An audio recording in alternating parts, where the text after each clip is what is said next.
Hello दोस्तों, स्वागत है आपके अपने यूट्यूब चैनल कैरियर लाइव पे। प्यारे साथियों, यूपीपीटी एग्जाम को ध्यान में रखते हुए भूगोल का प्रैक्टिस सेट, जी हाँ, आज मैं भूगोल के प्रैक्टिस सेट को लेकर आया हूँ। जो दोस्तों आपको पता है कि यूपीपीटी का एग्जाम जो है 15-16 अक्टूबर को होने वाला है। उसी एग्जाम को ध्यान में रखते हुए टॉप 25 क्वेश्चन लेकर आया हूं दोस्तों। तय है कि यहाँ से इस एक वीडियो से 2 क्वेश्चन मिल जाएगा। जी हाँ दोस्तों, वीडियो को अंत तक जरूर देखिएगा। ठीक है, धांसू क्लास है। यूपीपीटी एग्जाम को ध्यान में रखते हुए सभी क्वेश्चन का कलेक्शन मैं कर रखा हूं। जी हाँ दोस्तों, ये क्वेश्चन रख लीजिए, तय है आपको यूपीपीटी एग्जाम में मिल जाएगा। ठीक है, आइए देखते हैं। प्यारे साथियों, देख पा रहे हैं यहाँ पे कैरियर इंडिया 247। नाउ ये कैरियर इंडिया 247 जो कैरियर लाइव हो चुका है दोस्तों। तो यहाँ पे आज हम बात करेंगे।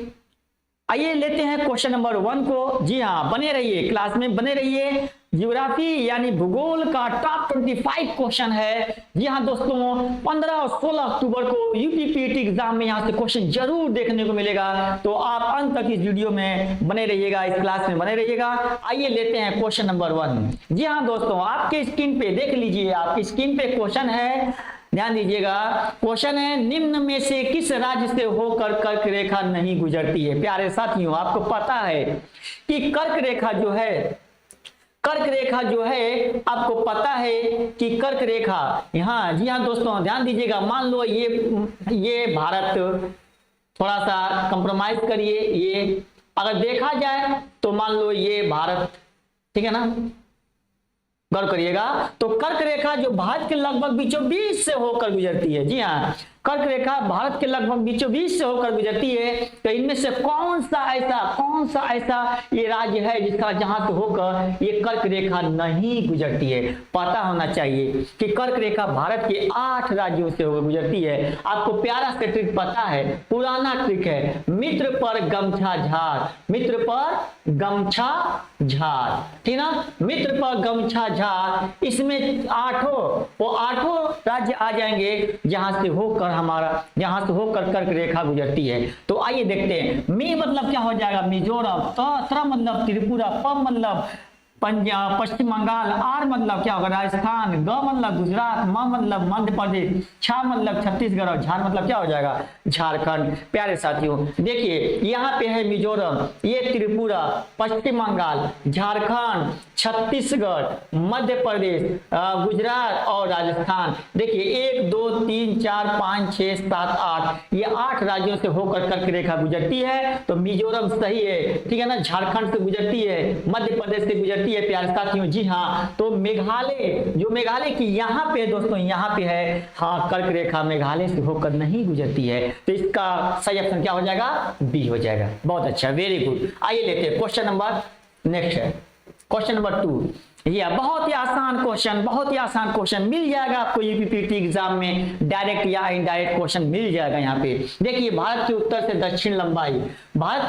दक्षिण लंबाई कितनी है, देख लीजिए आपके सामने। 2523 किलोमीटर, 3214 किलोमीटर, 2933 किलोमीटर। यहाँ पे देखिए 2923 किलोमीटर। हाँ, गलती न करिएगा, आसपास मामला है, कहीं गलती न कर लें आप, ठीक है ना। यहाँ पे उत्तर से दक्षिण लंबाई पूछा जा रहा है। प्यारे साथियों, आपको पता होना चाहिए कि जो भारत है ये उत्तर से, यानी इंदिरा काल से लेकर जो यहाँ पे कन्याकुमारी है, इंदिरा काल से लेकर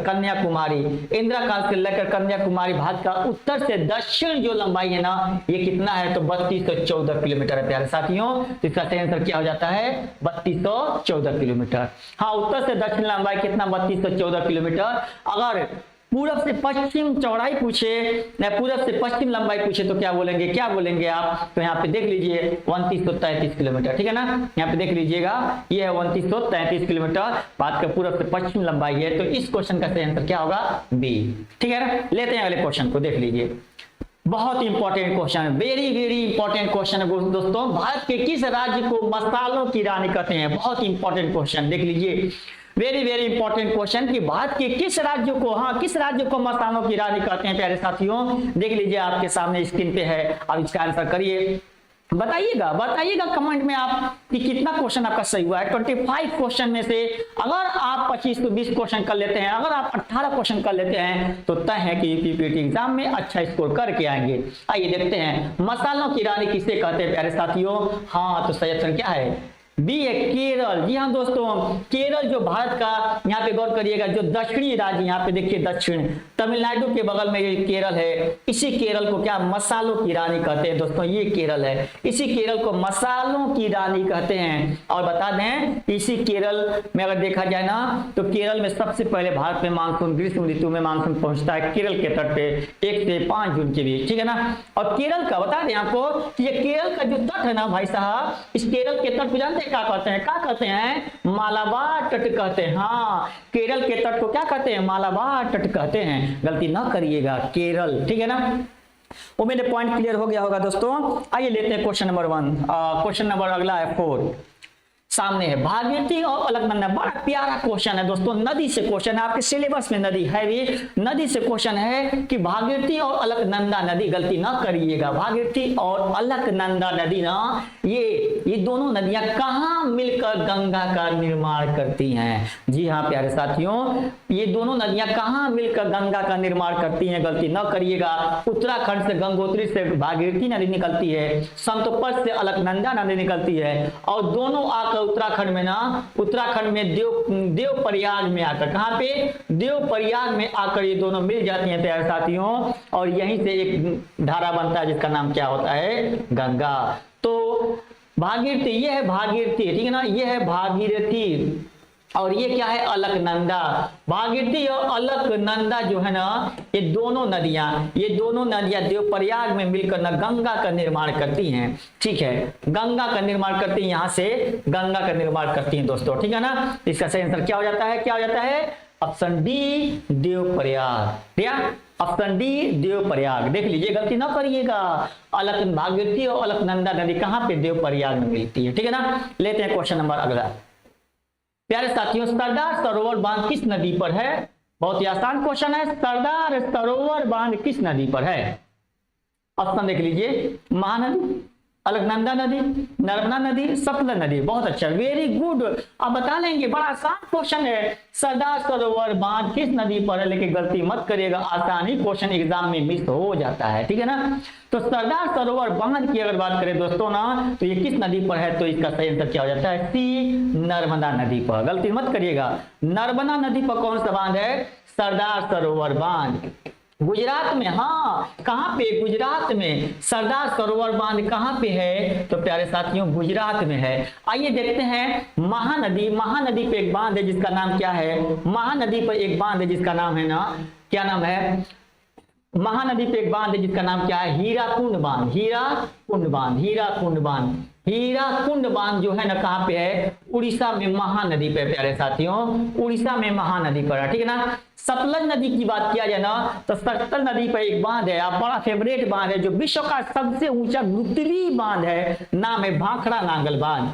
जी हाँ, भाखड़ा नांगल बांध। भाखड़ा नांगल बांध किस नदी पर है प्यारे साथियों? तो भाखड़ा नांगल बांध ना सतलज नदी पर है। किस नदी पर? सतलज नदी पर है दोस्तों। तो यहाँ पे गौर करिएगा, हीराकुंड बांध किस नदी पर? महानदी पर। भाखड़ा नांगल बांध किस नदी पर? सतलज नदी पर। सरदार सरोवर बांध किस नदी पर? नर्मदा नदी पर। इस क्वेश्चन का सही आंसर क्या होगा? नर्मदा नदी। बहुत यहाँ पे देख लीजिएगा, बहुत ही अच्छा दोस्तों। आप लोग यहाँ पे उम्मीद है आप लोग क्वेश्चन कर रहे होंगे। अगर आपका बेहतर तैयारी होगा तो 25 में 2500 क्वेश्चन आप कर लेंगे, ठीक है ना। लेते हैं अगले क्वेश्चन को। विश्व का सबसे बड़ा मरुस्थल है। बहुत अच्छा, वेरी गुड। विश्व का सबसे बड़ा मरुस्थल कौन सा है? ठीक है ना। तो विश्व का सबसे बड़ा मरुस्थल, देखिए डायरेक्ट ना कुछ कर, कभी मैच करने के दे देगा। ये ना सोचिए कि सर इतना आसान नहीं, मैच करने को दे देगा तो आप जानेंगे तभी तो एलिमिनेट कर पाएंगे। बिल्कुल। तो विश्व का सबसे बड़ा मरुस्थल कौन है प्यारे साथियों? थार मरुस्थल, गोबी मरुस्थल, सहारा मरुस्थल, टकलामाकन मरुस्थल। देख लीजिए, आंसर करिए आप लोग। बहुत अच्छा। तो विश्व का सबसे बड़ा मरुस्थल कौन है? तो सहारा मरुस्थल है। हाँ, सहारा मरुस्थल कहाँ पे है? तो अफ्रीका महाद्वीप। हाँ, किस महाद्वीप में है? तो अफ्रीका महाद्वीप का जो ना उत्तरी हिस्सा पूरा है ना, ये सहारा मरुस्थल है। विश्व का सबसे बड़ा मरुस्थल है प्यारे साथियों, सहारा मरुस्थल। आइए देखते हैं थार मरुस्थल की कहानी। थार मरुस्थल कहाँ पे है? तो ये भारत और पाकिस्तान की सीमा पर है ना, पाकिस्तान प्लस भारत की सीमा पर है, पाकिस्तान प्लस भारत, ठीक है ना। पाकिस्तान प्लस भारत में थार मरुस्थल है। और बता दें क्या, बता दें कि यह विश्व का सबसे अधिक जनसंख्या घनत्व वाला मरुस्थल है। क्या? विश्व का सबसे अधिक जनसंख्या घनत्व वाला मरुस्थल है, जनसंख्या घनत्व वाला, ठीक है ना। जनसंख्या घनत्व वाला मरुस्थल कौन है प्यारे साथियों? तो थार मरुस्थल। गलती ना करिएगा, विश्व का सबसे अधिक जनसंख्या घनत्व वाला मरुस्थल कौन है? तो थार मरुस्थल है। आइए अगला पॉइंट देखते हैं, गोबी मरुस्थल की कहानी सुन लो ना। गोबी मरुस्थल की बात कर ले प्यारे साथियों, तो गोबी मरुस्थल ना विश्व का सबसे ठंडा मरुस्थल है ना, विश्व का सबसे ठंडा मरुस्थल है। हाँ, विश्व का सबसे ठंडा मरुस्थल है। बता दें कहां पे है ये? जी हाँ, तो विश्व का सबसे ठंडा मरुस्थल गोबी मरुस्थल ना यह मंगोलिया में। कहां पे? मंगोलिया में। मंगोलिया प्लस चीन, मंगोलिया प्लस चीन, मंगोलिया प्लस चीन की सीमा पर ना विश्व का सबसे ठंडा मरुस्थल गोबी मरुस्थल है। उम्मीद है पॉइंट क्लियर हो गया होगा। तो थार मरुस्थल, गोबी मरुस्थल और सहारा मरुस्थल, इस क्वेश्चन का सही आंसर क्या होगा? सी, सहारा मरुस्थल। उम्मीद है पॉइंट क्लियर हो गया होगा। लेते हैं अगले क्वेश्चन को। क्वेश्चन नंबर 6, क्वेश्चन नंबर 6 है, नहीं 7 है, 7, ठीक है ना। देखिएगा 5 डिग्री, यहाँ पे थोड़ा सा देख लीजिए, ये क्वेश्चन नंबर 7 है। देखिए यहाँ पे 5 डिग्री उत्तरी अक्षांश और 5 डिग्री दक्षिणी अक्षांश। गलती मत करिएगा, गलती मत करिएगा। ये है पृथ्वी, ये है पृथ्वी, देखो आप, ये भूमध्य रेखा है, देखो देखो, गलती मत करिएगा भाई साहब। हाँ, लोचा हो जाएगा गुरु अगर गलती करेंगे तो। ये 5 डिग्री उत्तरी अक्षांश, ये 5 डिग्री क्या है? दक्षिणी अक्षांश। ये 5 डिग्री उत्तरी अक्षांश और थोड़ा सा कंप्रोमाइज करिए, ये 5 डिग्री है, 5 डिग्री उत्तरी अक्षांश और ये 5 डिग्री साउथ ना, इस बीच का जो एरिया क्या कहलाता है? यही है, यही कहने का मतलब है कि 5 डिग्री उत्तरी अक्षांश और 5 डिग्री दक्षिणी अक्षांश के बीच के क्षेत्र को क्या कहते हैं? क्या आंसर देखो, शीतोष्ण कटिबंध, ऑप्शन है शीतोष्ण कटिबंध, डोल्डरम, शीत कटिबंध, उपोष्ण कटिबंध। बहुत ही इंपॉर्टेंट क्वेश्चन है, गलती ना करिएगा। तो ये 5 डिग्री उत्तरी और दक्षिणी वाले क्या करते हैं? सही आंसर हो जाता है क्या? बी, डोल्डरम, ठीक है ना। बी क्या हो जाता है? डोल्डरम। आओ थोड़ा अन्य क्वेश्चन, अन्य ऑप्शन को देख लिया जाए। शीतोष्ण कटिबंध की बात की जाए ना, तो 23.5 से लेकर 66.5 के बीच ना, 23.5 से लेकर ना 66.5 का जो बीच जो क्षेत्र है, चाहे ऊपर की बात करें चाहे नीचे की बात करें ना, इसी क्षेत्र को क्या कहते हैं? शीतोष्ण कटिबंध कहते हैं। क्या कहते हैं? शीतोष्ण कटिबंध कहते हैं, ठीक है ना। शीत कटिबंध की बात करें तो 66.5 से 90 और 66.5 से 90 दक्षिण, ये दोनों एरिया उत्तरी ध्रुव के पास और दक्षिण ध्रुव के पास क्या होता है? शीत कटिबंध होता है। क्या होता है? शीत कटिबंध होता है। क्लियर हो गया? शीत कटिबंध होता है, चाहे ऊपर की बात करें चाहे नीचे की बात करें, ठीक है ना। तो शीत कटिबंध, ठीक है ना, तो यहाँ क्लियर हो गया। उपोष्ण कटिबंध की बात करें ना, तो शीतोष्ण कटिबंध का जो दक्षिणी हिस्सा है, हाँ ये शीतोष्ण कटिबंध है ना, इसी का जो दक्षिणी हिस्सा ये है, ये दक्षिणी हिस्सा क्या कहलाएगा? शीतोष्ण कटिबंध का उपोष्ण कहलाता है। यानी शीतोष्ण कटिबंध का जो 23.5 डिग्री के पास का जो एरिया है, 23.5 डिग्री के पास का जो एरिया, चाहे उत्तर की बात करें चाहे दक्षिण की बात करें ना, वो क्या कहलाता है? उपोष्ण कहलाता है। तो पॉइंट क्लियर हो गया होगा। लेते हैं क्वेश्चन नंबर अगला। अफ्रीका महाद्वीप की सबसे ऊंची चोटी, बहुत इंपॉर्टेंट क्वेश्चन है, कई बार एग्जाम में यूपीएससी का ये बड़ा फेवरेट क्वेश्चन है, ठीक है ना। अफ्रीका महाद्वीप की सबसे ऊंची चोटी कौन है?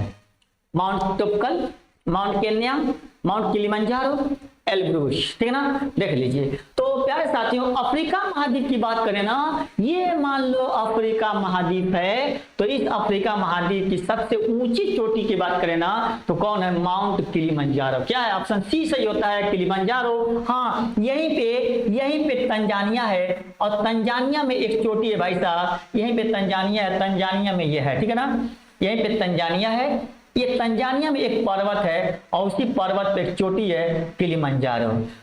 पर्वत का भी नाम वही है, किलिमंजारो, किलिमंजारो, ठीक है ना। किलिमंजारो कहाँ पे है? कहाँ पे है? तो तंजानिया में। कहाँ पे है? तंजानिया में, तंजानिया में, ठीक है ना।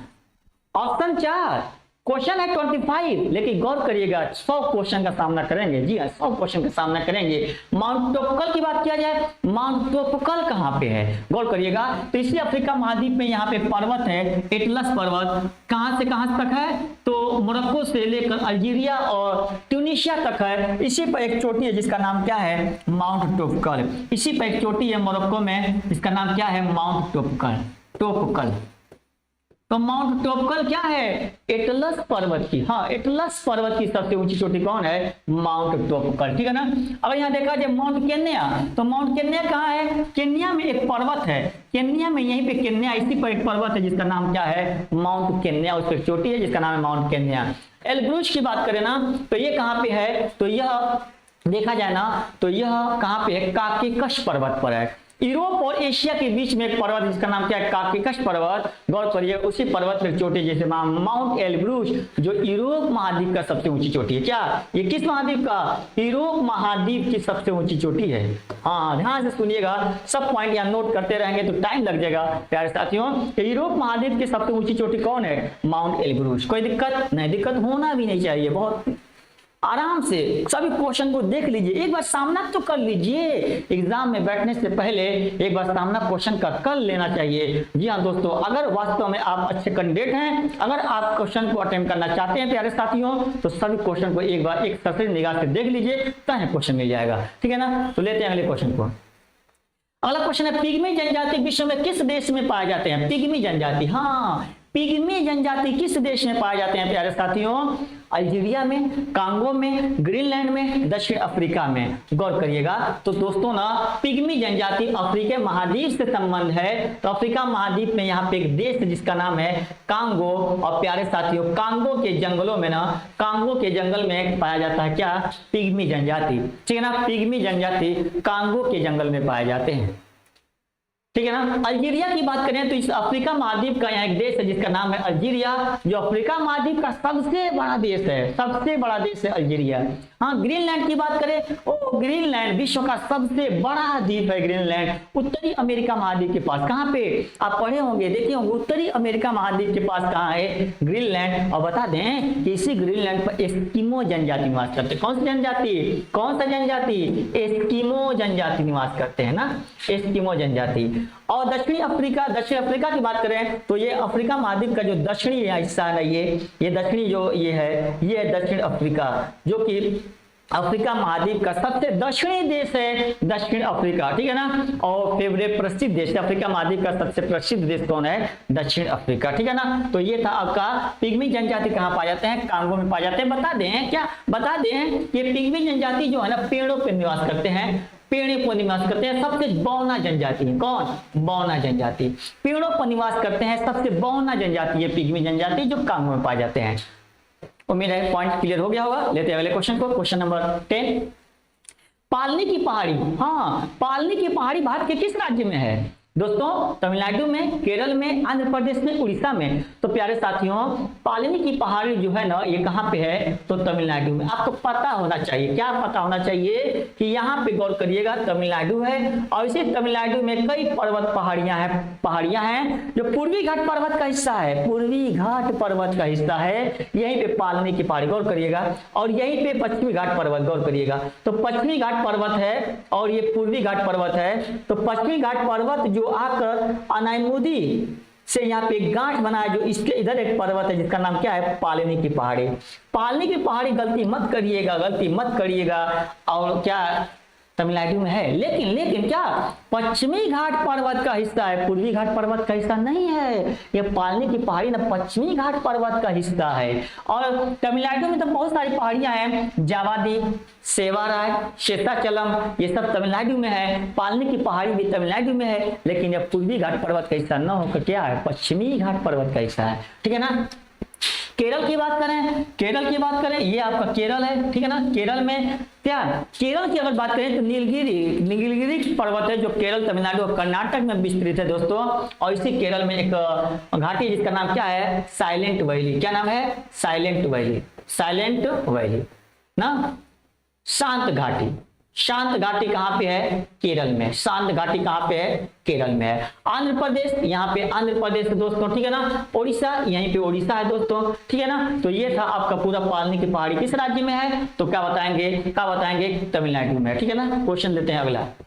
चुम्बी घाटी भारत के किस राज्य में है? बहुत अच्छा, चुम्बी घाटी पूछा है प्यारे साथियों। घाटी पर्वतों के बीच समतल सपाट जो एरिया होता है ना, घाटी कहलाता है। तो चुम्बी घाटी किस राज्य में है बताइएगा? नागालैंड, मणिपुर, सिक्किम, उत्तराखंड।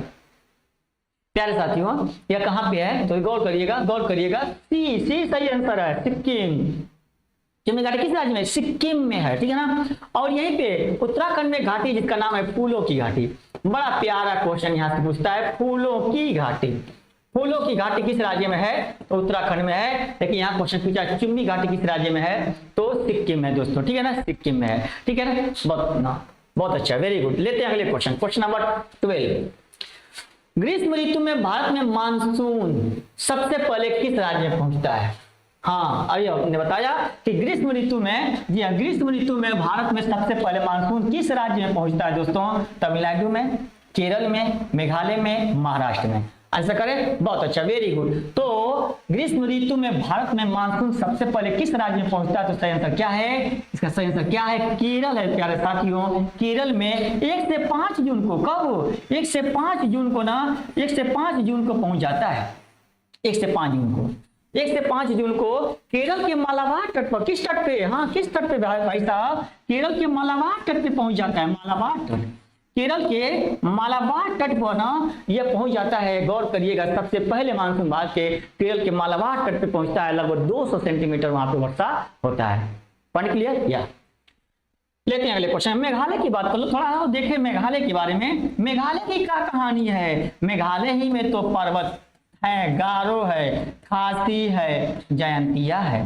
गारो है, खासी है, जयंतिया है। और यही गारो, खासी, जयंतिया में यहाँ पे देखा जाए ना, तो यहाँ पे विश्व में सबसे अधिक वर्षा होती है। विश्व में सबसे अधिक वर्षा इसी गारो, खासी, जयंतिया पर्वत से टकराकर, हाँ, दक्षिण पश्चिम की बंगाल की खाड़ी शाखा यह गारो, खासी, जयंतिया से टकरा कर ना क्या मासिन राम में विश्व में सबसे अधिक वर्षा करती है। इसका नाम क्या है? मेघालय। दक्षिण पश्चिम बंगाल की खाड़ी शाखा से मेघालय में वर्षा होता है। मासिन राम में विश्व में सबसे अधिक वर्षा दर्ज की गई है। कहां पे? मासिन राम। और दूसरे नंबर पे आता है चेरापूंजी, मेघालय का ही भाग, ठीक है ना। पॉइंट क्लियर हो गया होगा। महाराष्ट्र की बात करें, गौर करिएगा दोस्तों, महाराष्ट्र जो कि पश्चिमी तट पर है, ठीक है ना, दक्षिण पश्चिम की अरब सागर शाखा से यहाँ पे वर्षा होता है। पॉइंट क्लियर हो गया। यही गलती मत करिएगा, इधर केरल है ना, और केरल जब वर्षा होता है उसी समय ग्रीष्म ऋतु में तमिलनाडु में वर्षा नहीं होता है। गौर करिएगा, अगर ग्रीष्म ऋतु में एक तरफ केरल, दोनों, एक तरफ केरल है, दूसरी तरफ तमिलनाडु है, केरल में वर्षा होगा, उसी दूसरी तरफ ना तमिलनाडु में क्या होता है? वर्षा नहीं होता है, ठीक है ना। इनडायरेक्ट क्वेश्चन आपको मिल जाएगा। लेते हैं अगले क्वेश्चन को। अगला क्वेश्चन है, भारत में जलवायु विभाजन की भूमिका निभाता है। बहुत अच्छा, वेरी गुड। भारत में जलवायु विभाजन की भूमिका निभाता है। कर्क रेखा, मकर रेखा, हिमालय पर्वत, पश्चिमी घाट पर्वत। हाँ, भारत में जलवायु विभाजन की भूमिका कौन निभाता है दोस्तों? मान लो ये भारत, थोड़ा सा ये टाइम लग जाएगा यहाँ पे, थोड़ा समझिएगा तो गौर करिएगा।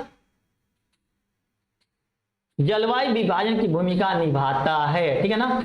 जलवायु विभाजन की भूमिका निभाता है दोस्तों। तो मान लो ये भारत, तो जलवायु विभाजन की भूमिका देखो, ये पर्वत है, हिमालय पर्वत, ये कर्क रेखा है, ये कर्क रेखा है। तो क्या जलवायु ग्रीष्म ऋतु में जो वर्षा दक्षिण पश्चिम की मानसून पश्चिमी घाट पर्वत से टकराकर पूर्वी घाट पर्वत, गौर करिएगा, ये वर्षा होता है। तो जलवायु विभाजन की भूमिका कौन निभाता है? तो इसका आंसर क्या हो जाएगा? हिमालय पर्वत। कौन हो जाएगा? हिमालय पर्वत। जो पर्वत है ना, कर्क रेखा कोई व्यक्ति नहीं ना, कर्क रेखा कोई पर्वत नहीं है टकरा कर इधर ही हवा रह जाएगा, ना ना ना ना। कर्क रेखा कोई क्या नाम है, कोई बाधित एरिया थोड़ी है। कर्क रेखा तो काल्पनिक अक्षांश रेखा है, और ये पर्वत, ये हवाएं जाकर हिमालय से टकरा पूरे भारत में क्या करती हैं? उष्णकटिबंधीय मानसून, ये क्या करती है? उष्णकटिबंधीय वर्षा कर देती है। इसीलिए कहा जाता है कि भारत की जलवायु क्या है? उष्णकटिबंधीय और मानसूनी है, ठीक है ना। हिमालय पर्वत, कोई दिक्कत नहीं, दिक्कत होना भी नहीं चाहिए। लेते हैं अगले क्वेश्चन को। क्वेश्चन नंबर अगला है, मेघदूत ऑपरेशन का संबंध किस ग्लेशियर से है? बड़ा इंपॉर्टेंट क्वेश्चन है। मेघदूत ऑपरेशन का संबंध किस ग्लेशियर से प्यारे साथियों? तो Zemu glacier, Siachen glacier, Milam glacier, whisper glacier. ये ग्लेशियर की बात की जाए ना तो यहाँ पे सियाचिन, मिलाम और विस्पर ये तीनों कहाँ पे हैं? लद्दाख जम्मू कश्मीर में दोस्तों, लद्दाख एरिया में वर्तमान में है। और इसी में देखा जाए सियाचिन ग्लेशियर ना, ये ऑपरेशन मेघदूत जो भारत और पाकिस्तान, भारत की सेना ना पाकिस्तान की सेना को क्या किया था? वापस भेजा था इसी ऑपरेशन के तहत, ठीक है ना। तो ये है मेघदूत ऑपरेशन सियाचिन ग्लेशियर से संबंधित है। लेते हैं क्वेश्चन नंबर अगला। नाथुला दर्रा भारत के किस राज्य में है? हाँ, नाथुला दर्रा भारत के किस राज्य में है? प्यारे साथियों देखो, असम में, उत्तराखंड में, सिक्किम में, मणिपुर में। हाँ, दर्रा क्या होता है? मान लो ये पर्वत है, ये पर्वत है, पर्वतों के बीच का जो सकरा रास्ता है, पर्वतों के बीच जो सकरा रास्ता है उसे क्या कहते हैं? दर्रा कहते हैं। तो दर्रा, नाथुला दर्रा भारत के किस राज्य में है? बहुत अच्छा, वेरी गुड, आंसर कर लिए होंगे। इसका सही आंसर क्या है? सी सही आंसर है, ठीक है ना, सिक्किम में। नाथुला दर्रा किस राज्य में है? सिक्किम में है, ठीक है ना। इसी कड़ी में बात करें, भोर घाट दर्रा पूछ दे, भोर घाट दर्रा, ठीक है ना। थाल घाट दर्रा पूछे, थाल घाट दर्रा। तो ये भोर घाट दर्रा और थाल घाट दर्रा कहाँ है? महाराष्ट्र में। कहाँ है? महाराष्ट्र में। भोर घाट दर्रा और थाल घाट दर्रा पूछे तो क्या बताएंगे? महाराष्ट्र में बताएंगे, ठीक है ना। अगर क्वेश्चन पूछे, गौर करिएगा, पाल घाट दर्रा कहाँ पे है? ठीक है ना, पाल घाट दर्रा कहाँ पे है? तो पाल घाट दर्रा कहाँ पे है? केरल में, ठीक है ना। पाल घाट दर्रा कहाँ पे है? केरल में है। इसी कड़ी में क्वेश्चन और दिखा दें आपको, बनिहाल दर्रा। क्या?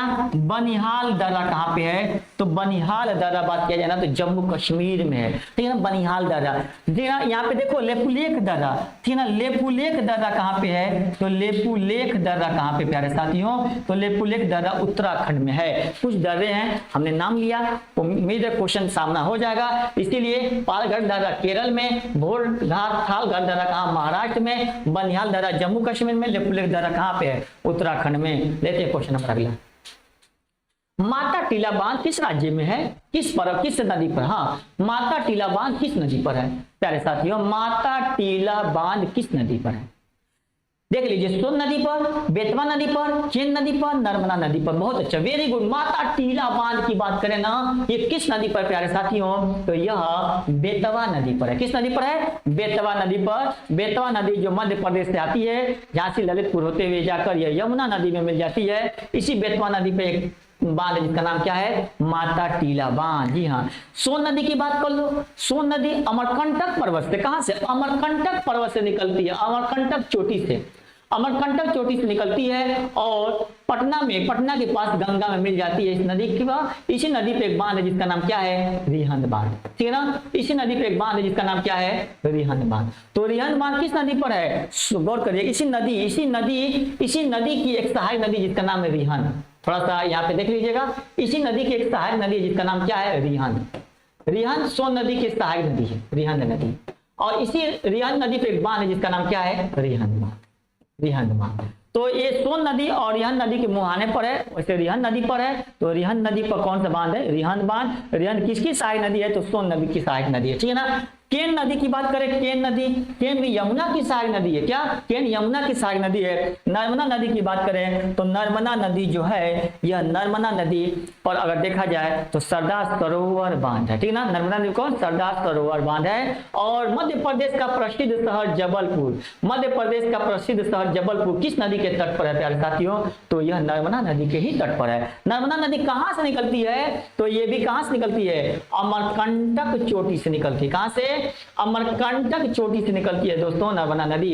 इस क्वेश्चन का सही आंसर क्या होता है? बी होता है, बेतवा नदी पर। पॉइंट इससे रिलेटेड जो भी था हमने यहाँ क्लियर किया, ताकि हो सकता है कि कहां से क्वेश्चन मिल जाए। तो नर्मदा, जबलपुर किस नदी पे तट पर? नर्मदा नदी पे तट पर। अमरकंटक से निकलती है नर्मदा नदी।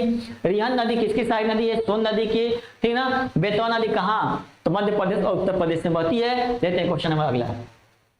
भारत का सबसे गहरा बंदरगाह, बहुत अच्छा, वेरी गुड। बंदरगाह से क्वेश्चन है, भारत का सबसे गहरा बंदरगाह। प्यारे साथियों बता दें कि भारत के तटीय एरिया में ना 13 बड़े बड़े बंदरगाह हैं और लगभग 200 छोटे छोटे बंदरगाह हैं। तो इनमें सबसे बड़ा बंदरगाह कौन है? मुंबई, चेन्नई, विशाखापट्टनम, कांडला। बहुत अच्छा, वेरी गुड। तो यहाँ पे सबसे गहरा बंदरगाह पूछा है, गलती ना करिए ना करिए, सही है। क्या? आंध्र प्रदेश के तट पे भाई साहब। किस तट पे है? आंध्र प्रदेश के तट पे है। आंध्र प्रदेश के तट पे भारत का यह विशाखापट्टनम बंदरगाह है, आंध्र प्रदेश के तट पे, जो भारत का सबसे गहरा बंदरगाह। क्या? भारत का सबसे गहरा बंदरगाह है। आओ मुंबई की बात करें, महाराष्ट्र के तट पे मुंबई बंदरगाह है, जो गौर करिएगा मुंबई बंदरगाह है यहाँ पे। कहा? महाराष्ट्र के तट पे मुंबई बंदरगाह। और इसी चेन्नई की बात करें, तमिलनाडु के तट पे चेन्नई बंदरगाह है, गौर करिएगा। यहाँ पे कांडला बंदरगाह जो गुजरात के तट पे है, ये ज्वारी बंदरगाह कहलाता है। क्या नाम है? ज्वारी बंदरगाह कहलाता है। क्या बंदरगाह? यह एक ज्वारी बंदरगाह है। हाँ, एक ज्वारी बंदरगाह है। मुंबई बंदरगाह की बात करें तो भारत का सबसे बड़ा बंदरगाह है। क्या? भारत का सबसे बड़ा प्राकृतिक बंदरगाह है ना मुंबई बंदरगाह। Point clear? या लेते हैं क्वेश्चन नंबर अगला। अगला क्वेश्चन है, इनमें से कौन सी नदी खंभात की खाड़ी में नहीं? बड़ा इंपॉर्टेंट क्वेश्चन है, एकदम सवाल, एकदम गौर करिए, क्वेश्चन मिल जाएगा यहाँ से कि खंभात की खाड़ी में कौन सी नदी, देखिए कौन सी नदी खंभात की खाड़ी में नहीं गिरती है? बता दें आपको, क्या बता दें? यहाँ पे गौर करिएगा, ये है आपका खंभात की खाड़ी, ये है खंभात की खाड़ी। यहाँ से नर्मदा नदी इसमें गिरती है, ताप्ती नदी इसमें गिरती है, इधर से आती है ना साबरमती नदी, इधर से माही नदी भी आकर गिर जाती है। तो खंभात की खाड़ी में 4 नदियां गिरती है, ताप्ती भी गिरती है, ताप्ती भी, नर्मदा नदी भी, माही भी। चंबल नदी नहीं गिरती है ना, चंबल नदी यमुना में जाके मिल जाती है। चंबल नदी जाना पाओ पहाड़ी मध्य प्रदेश से निकलती है नदी, और यह जाकर कहाँ पे? इटावा से 140 किलोमीटर दूर यह चंबल नदी, यमुना नदी मिल जाती है। बता दें इसी चंबल नदी पर ना कोटा जो प्रसिद्ध जो शहर है कोटा राजस्थान का, यह कोटा जो है चंबल नदी के तट पे बसा है। इसी चंबल नदी की बात करें ना तो गांधी सागर बांध, ठीक ना, गांधी सागर बांध चंबल नदी पर है। गांधी सागर बांध मध्य प्रदेश में। यहीं पे एक और बांध है ना, जवाहर सागर बांध। क्या? जवाहर सागर बांध, ध्यान से सुनिएगा, जवाहर सागर बांध, ठीक ना। उसके बाद है राणा प्रताप सागर बांध। क्या? राणा प्रताप सागर बांध। तो राणा प्रताप सागर बांध ये दोनों कहां पे है? तो राजस्थान में है। तो चंबल नदी पर बांध, गांधी सागर बांध मध्य प्रदेश में, राणा प्रताप सागर बांध, जवाहर सागर बांध राजस्थान में, चंबल नदी पर ही तो है। तो इस क्वेश्चन का सही आंसर क्या होगा? डी, चंबल नदी। Point clear? या क्लियर हो गया होगा। तो लेते हैं क्वेश्चन नंबर अगला। क्वेश्चन नंबर है अगला, काली मिट्टी का सर्वाधिक विस्तार भारत के किस राज्य में है? हाँ, काली मिट्टी का सर्वाधिक विस्तार भारत के किस राज्य में है? काली मिट्टी, जिसको कि रेगुड़ मिट्टी कहते हैं प्यारे साथियों, इसी को रेगुड़ मिट्टी कहते हैं, इसी को कपासी मिट्टी कहते हैं। हाँ, दोहरा दीजिए, कपासी मिट्टी कहते हैं, इसी को लावा मिट्टी कहते हैं, इसी को लावा मिट्टी कहते हैं, इसी को स्वयं ज्योत मिट्टी कहते हैं, स्वयं ज्योत मिट्टी। काली मिट्टी को रेगुड़ मिट्टी, लावा मिट्टी, स्वयं ज्योत मिट्टी, कपासी मिट्टी कहा जाता है। तो यह भारत के, देखिए भारत के किस राज्य में है? देख लीजिए, गुजरात, महाराष्ट्र, मध्य प्रदेश, तेलंगाना। Very good. सर्वाधिक की बात हो रही है, सर्वाधिक की बात हो रही है, तो सर्वाधिक रूप से देखा जाए तो कहां पे है? महाराष्ट्र में है। दूसरे नंबर पे आ जाएगा गुजरात। तो काली मिट्टी का सर्वाधिक विस्तार कहां है? महाराष्ट्र में, ठीक है ना, कोई दिक्कत नहीं। यहाँ पे गौर करिएगा, ये गुजरात में भी अगर देखा जाए तो काली मिट्टी में सर्वाधिक क्या निकलता है, क्या उत्पादन होता है? कपास का। देखिए ये जरूरी नहीं कि महाराष्ट्र में काली मिट्टी ज्यादा है तो कपास का उत्पादन नहीं होगा, क्योंकि ये जरूरी नहीं है कि मिट्टी ज्यादा है तो होगा, इस संसाधन भी तो होना चाहिए। जी हाँ, तो कपास के उत्पादन में सबसे अधिक राज्य का सर्वाधिक प्रथम राज्य कौन आता है? तो गुजरात आता है। हाँ, गलती मत करिए, कपास के उत्पादन में सर्वाधिक सबसे प्रथम राज्य कौन है? गुजरात। लेकिन काली मिट्टी का सर्वाधिक विस्तार किस राज्य में है? तो महाराष्ट्र में है ना, ठीक है। मध्य प्रदेश की बात करें तो यहाँ पे मध्य प्रदेश में एक पठार है, मालवा का पठार। हाँ, मालवा का पठार, जिसे औनालिका अपरदन के रूप में जानते हैं, यहाँ भी काली मिट्टी पाई जाती है, ठीक है ना। चलिए, पॉइंट क्लियर हो गया। लेते हैं अगले क्वेश्चन को। क्वेश्चन नंबर 20, इनमें से कौन खरीफ की फसल है? नहीं है, खरीफ की फसल नहीं है। बाजरा, धान, जौ, मक्का। प्यारे साथियों, भारत में अगर देखा जाए तो फसलों को 3 भागों में बांटा गया है, ठीक है ना। एक होता है रबी की फसल, एक होता है जायद की फसल, और एक होता है क्या? खरीफ की फसल। खरीफ और रबी के बीच में क्या है? जायद की फसल। बता दें कि रबी की फसल यानी शीत ऋतु में होने वाली फसल जो उत्तर भारत में है, जिसको कहते हैं रबी की फसल, इसके अंदर क्या आता है? गेहूं आता है, सरसों आता है, जौ आता है, दोहरा लीजिए, जो दोहरा लीजिए, जौ आता है, मसूर आता है, यानी दलहन देख लीजिए, दलहन, ठीक ना, इसमें आता है। जात के फसल में क्या आता है? हरी सब्जी आता है, हरी सब्जी आता है, हरी सब्जी, ठीक है ना। उसके बाद क्या आता है? खरबूज आता है, खरबूज, खरबूज आ जाएगा, तरबूज आ जाएगा, ठीक है ना। ये सब क्या है? जायद की फसल है। खरीफ की फसल में देख लीजिए क्या आएगा? धान, धान आएगा, मक्का, मक्का, कपास, कपास, ठीक है ना, ये खरीफ की फसल में आ जाएगा। बाजरा, बाजरा खरीफ की फसल में आएगा, ठीक है ना। मूंगफली, मूंगफली किस में आएगा? खरीफ की फसल में आएगा। तो यहाँ पे दिया है कि कौन खरीफ की फसल नहीं है? बाजरा तो है, ये है, धान तो है, ये है, मक्का तो है, लेकिन जौ प्यारे साथियों ना, जौ, जौ कहाँ पे है? जौ रबी की फसल है, ठीक है ना। जौ किसकी फसल है? तो जौ जो है रबी की फसल है, ठीक है ना। पढ़ क्लियर? या लेते हैं क्वेश्चन नंबर अगला। अगला है जबलपुर किस नदी के तट पर है? बहुत अच्छा, बहुत इंपॉर्टेंट है। जबलपुर प्रसिद्ध शहर, मध्य प्रदेश का प्रसिद्ध शहर जबलपुर किस नदी के तट पर प्यारे साथियों? तो दोस्तों स्वर्णरेखा नदी पर, नर्मदा नदी पर, माही नदी पर, चंबल नदी पर प्यारे साथियों। तो जबलपुर है, बहुत अच्छा इंपॉर्टेंट क्वेश्चन है। देखिए जबलपुर किस नदी के तट पर है? तो सबसे का क्वेश्चन क्या नाम है? ऑप्शन हो जाएगा कौन? नर्मदा नदी पर, ठीक है ना। मध्य प्रदेश में नर्मदा नदी पर जबलपुर है, ठीक है ना। कोई दिक्कत नहीं, दिक्कत होना भी नहीं चाहिए। माही नदी की बात करें तो माही नदी ना कर्क रेखा को 2 बार काटती है ना। विश्व की ऐसी नदी कर्क रेखा को 2 बार काटती है, कर्क रेखा को 2 बार काटती है। कहाँ काटती है? कहाँ काटती है भाई साहब? तो यह राजस्थान में काटती है। कर्क रेखा को 2 बार काटने वाली विश्व की नदी का नाम बताइए? माही नदी। कहाँ काटती है? राजस्थान में काटती है। चंबल नदी की बात करें, बता तो दिया हूं, चंबल नदी के तट पे कोटा जो स्थित है, अभी हमने चंबल नदी के बारे में चर्चा किया, ठीक ना। चंबल और नालिका अपर्दन मालवा के पठार से होकर जाती है चंबल नदी, और मालवा के पठार को क्या ना बीहड़ भूमि बदल दी है, बीहड़ भूमि, इसको और नालिका अपर्दन के रूप में जानते हैं। मालवा के पठार को बीहड़ भूमि में बदल दिया, मालवा के पठार को और नालिका अपर्दन के रूप में जानते हैं। और इसका हल जानते कौन किया? चंबल और चंबल की सारी नदियों ने ही किया है। लेते क्वेश्चन नंबर अगला है। अगला क्वेश्चन है प्राइम मेरिडियन का संबंध किस काल्पनिक रेखा से है? हाँ, प्राइम मेरिडियन का संबंध किस काल्पनिक रेखा से है प्यारे साथियों? तो प्राइम मेरिडियन का संबंध अगर बात की जाए ना, तो प्राइम मेरिडियन का संबंध ना बता सकते हैं। बड़ा इंपॉर्टेंट क्वेश्चन है, आसान है, लेकिन गौर करिएगा, गलती मत करिएगा, आसान है क्वेश्चन, गलती हो जाती है। तो 0 डिग्री देशांतर, 0 डिग्री डिग्री अक्षांश, हाँ 180 डिग्री देशांतर रेखा, हाँ 82 डिग्री पूर्वी देशांतर रेखा, यहाँ प्राइम मेरिडियन की बात हो रही है। हाँ गलती मत करिएगा, इसका क्या 0 डिग्री देशांतर रेखा का नाम प्राइम मेरिडियन कहते हैं। क्या? प्राइम मेरिडियन कहते हैं। ये गलती मत करना हो, गलती मत करना, प्राइम मेरिडियन की बात हो रही है।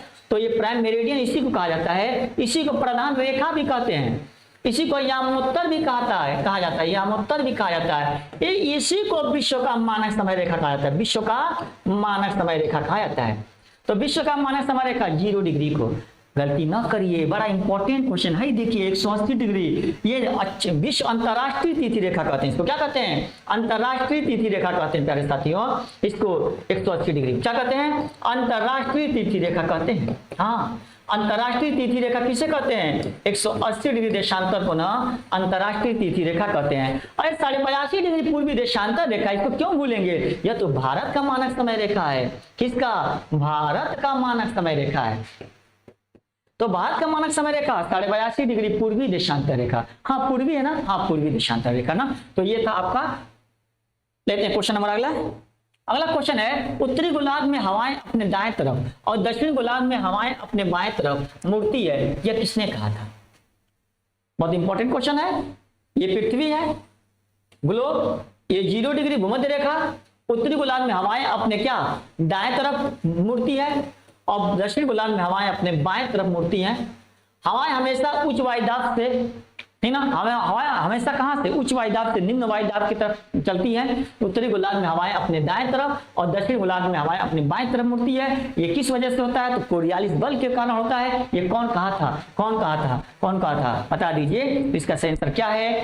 फेरल महोदय ने कहा था। किसने कहा था? तो फेरल महोदय ने कहा था गुरु। कौन? फेरल महोदय ने कहा था। फेरल महोदय के अनुसार उत्तरी गोलार्ध में हवाएं अपने दाएं तरफ और दक्षिण गोलार्ध में हवाएं अपने बाएं तरफ मुड़ती हैं। यहाँ पे श्वेत महोदय का नाम आया है, इसको भी थोड़ा सा देख लीजिएगा। श्वेत महोदय का नाम आया है, सुरेश महोदय की बात किया जाए, इन्होंने ना पृथ्वी के आंतरिक संरचना को 3 भागों में खनिज के आधार पर बांट दिया था। ये क्या है? सियाल ना, सियाल। इसको क्या कहते हैं? सीमा। इसको क्या कहते हैं? नीफे। ये किसने? नीफे ना, नीफे। ये है नीफे, NIFE, नीफे। तो स्वेश महोदय ने पृथ्वी की आंतरिक संरचना को खनिज के आधार पर 3 भागों में बांटा, सीमा, सियाल और नीफे। ठीक है ना। फोबर महोदय की बात कर लें। फोबर महोदय का भी नाम सुने होंगे, तेथिस का भूसंहति सिद्धांत। ठीक है ना। फोबर महोदय के तेथिस के भूसंहति सिद्धांत ने ये क्या बताया कि आज जहां हिमालय, वहां पर तेथिस सागर हुआ करता था और यहीं पे, ठीक है ना, इसी पे क्या फोबर महोदय का तेथिस का भूसंहति सिद्धांत जो ये हिमालय की उत्पत्ति से संबंधित है। ठीक है ना। वेगनर का महाद्वीपीय विस्थापन सिद्धांत, वेगनर महोदय, हाँ, वेगनर का महाद्वीपीय विस्थापन सिद्धांत, ये भी इनका नाम सुने होंगे, वेगनर का महाद्वीपीय विस्थापन सिद्धांत। इन्होंने कहा कि महाद्वीप का विस्थापन हो रहा है। ठीक है ना। गौर करिएगा, चर्चा हो किया जाएगा। ठीक है ना। आइए देखते हैं क्वेश्चन नंबर अगला। भूमध्य रेखा से ध्रुवों की तरफ जाने, बड़ा इंपॉर्टेंट क्वेश्चन है, बड़ा कॉन्सेप्चुअल क्वेश्चन है, गलती ना करिएगा। कहा है कि भूमध्य रेखा से ध्रुवों की तरफ जाने पर तापमान पर क्या प्रभाव पड़ेगा? ये गलती मत करो। ये है भूमध्य रेखा और ये उत्तरी ध्रुव और ये दक्षिणी ध्रुव। ध्रुवों का नाम लिया है ना, दोनों ध्रुवों की बात हो गई। तो प्यारे साथियों, अगर यहाँ से आप ध्रुवों की तरफ जाएंगे ना, चाहे किधर ही हो, ध्रुवों की तरफ जाएंगे ना, तो यहाँ से तापमान पर क्या प्रभाव पड़ेगा? तो तापमान माइनस होता है, तापमान माइनस होता है, यानी घटेगा। ध्रुवों से भूमध्य रेखा से ध्रुवों की तरफ जाने पर क्या होगा? तापमान में कमी दर्ज होती है, गलती न करिएगा। ठीक है ना। और लेते हैं प्यारे साथियों इस प्रैक्टिस सेट का टॉप 25 क्वेश्चन का अंतिम क्वेश्चन है। प्यारे साथियों, उम्मीद है यह क्लास आपको पसंद आया होगा। जी हाँ प्यारे साथियों, ये सभी क्वेश्चन बड़ा इंपॉर्टेंट है, यूपीपीटी एग्जाम को ध्यान में रखते हुए बनाया गया था। दोस्तों, वीडियो कैसा लगा लाइक जरूर कीजिएगा। अगर आप चैनल को सब्सक्राइब नहीं किए तो सब्सक्राइब कर लें और बेल आइकन की घंटी जरूर प्रेस करें। 15 और 16 अक्टूबर, जी हाँ, सामना होगा पेपर का, आपको देख लीजिएगा, क्वेश्चन मिलेगा, यहीं से मिलेगा क्वेश्चन। तो दोस्तों लेते हैं क्वेश्चन नंबर लास्ट है, पृथ्वी अपने अक्ष पर घूमती है, क्या कहा जाता है? पृथ्वी अपने अक्ष पर घूमती है, क्या कहा जाता है? घूर्णन गति, परिभ्रमण गति, दैनिक गति। जी हाँ, बहुत अच्छा, सभी, ये सभी सही है ना। घूर्णन गति, परिभ्रमण गति, दैनिक गति कहा जाता है। पृथ्वी अपने अक्ष पे घूमती इस तरह है, इस तरह घूमती, इस तरह घूमती, इस तरह, तो इसे क्या कहते हैं? घूर्णन गति भी कहा जाता है, परिभ्रमण गति और दैनिक गति भी कहा जाता है। इंग्लिश में इसको रोटेशन कहा जाता है। क्या नाम है? रोटेशन कहा जाता है। इंग्लिश में इसको क्या कहते हैं? रोटेशन कहते हैं। ठीक है ना, इसमें रोटेशन कहते हैं, इंग्लिश में क्या? रोटेशन कहते हैं। तो ये है आपका 25 क्वेश्चन। तो दोस्तों थैंक्स फॉर वाचिंग, वीडियो को देखने के लिए बहुत बहुत धन्यवाद। उम्मीद है दोस्तों ये वीडियो पसंद आया होगा। अगर पसंद आया हो तो इस वीडियो को लाइक जरूर कीजिएगा और हाँ, कमेंट में बताइएगा आपका कितना क्वेश्चन सही हुआ है। मिलते हैं अगले वीडियो में। Thanks for watching.